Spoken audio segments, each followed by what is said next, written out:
Seulement 4 jours après le début de l'invasion en Ukraine, on rapportait déjà en Russie que 5 journalistes avaient été accusés et une douzaine d'autres avaient été arrêtés en lien avec leur couverture médiatique des manifestations contre la guerre.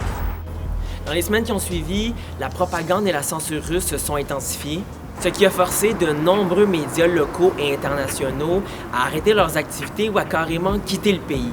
Alors que le Kremlin fait régner un climat de peur dans le milieu journalistique, l'invasion en Ukraine est venue mettre la table pour une réelle guerre de l'information.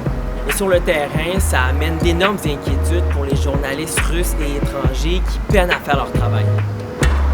Mise au point sur la liberté de presse en Russie depuis le début de la guerre.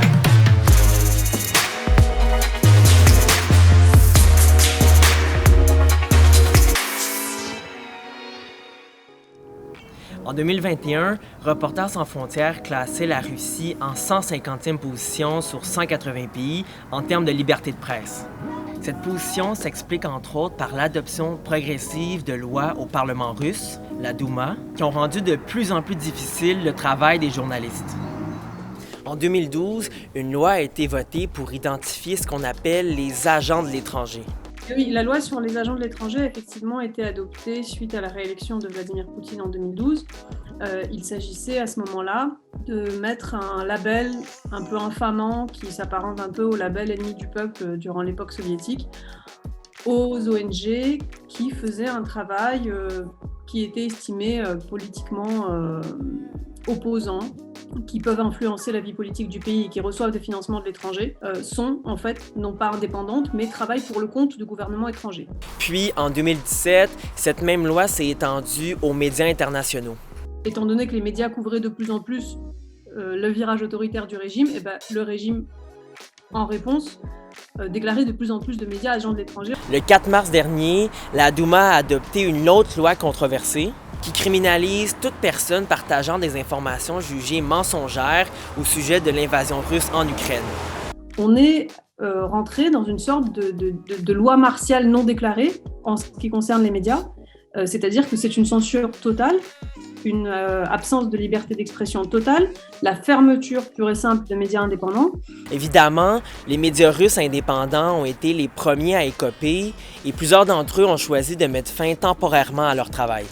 Par contre, ce qui distingue la loi de mars 2022 des lois précédentes, c'est que c'est la première fois que le travail des journalistes étrangers en Russie peut mener à des amendes et à leur emprisonnement.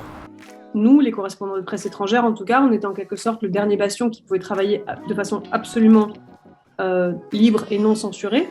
Pour le moment, les correspondants étrangers font très attention à ce qu'ils font et parce qu'ils savent qu'ils risquent gros.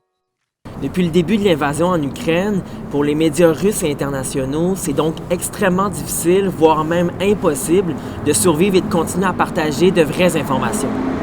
D'autant plus qu'en ce moment, pour le Kremlin, l'information relayée publiquement par les médias doit absolument provenir des sources officielles de l'État russe.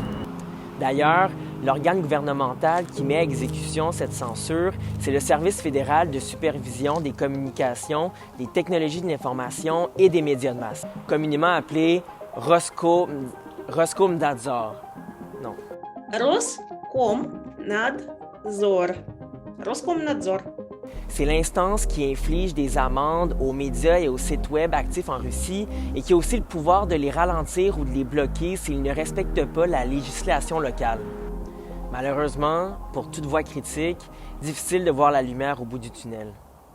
On se souvient qu'en 2020, les Russes avaient approuvé à 78% la réforme de la Constitution lors d'un référendum dont la légitimité avait été remise en question par l'opposition et des ONG russes. Ce vote permet donc à Vladimir Poutine, s'il est réélu, de se maintenir au pouvoir jusqu'en 2036. Et jusqu'à maintenant, il a réussi à museler toute opposition politique et médiatique depuis son premier mandat en 2000.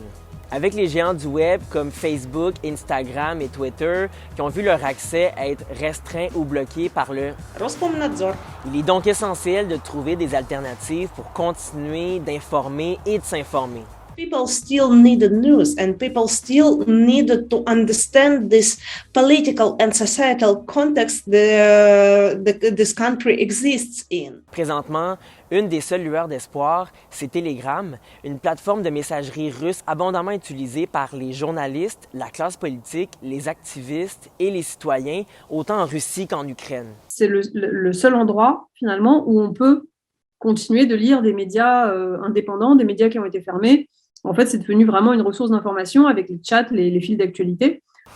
Depuis le 24 février dernier, des centaines de médias russes se sont précipités vers Telegram et ont vu leur nombre d'abonnés grimper de près de 50%. Même si la liberté de presse en Russie est à son plus bas avec la propagande entourant l'invasion en Ukraine, les médias et les journalistes espèrent continuer de faire leur travail. I guess you could say that if you work as a reporter and if you cover Russia and if you decide to speak publicly, there is always a certain risk and you need to accept that there is this risk. There is something we should believe in and there is also something we should hope for.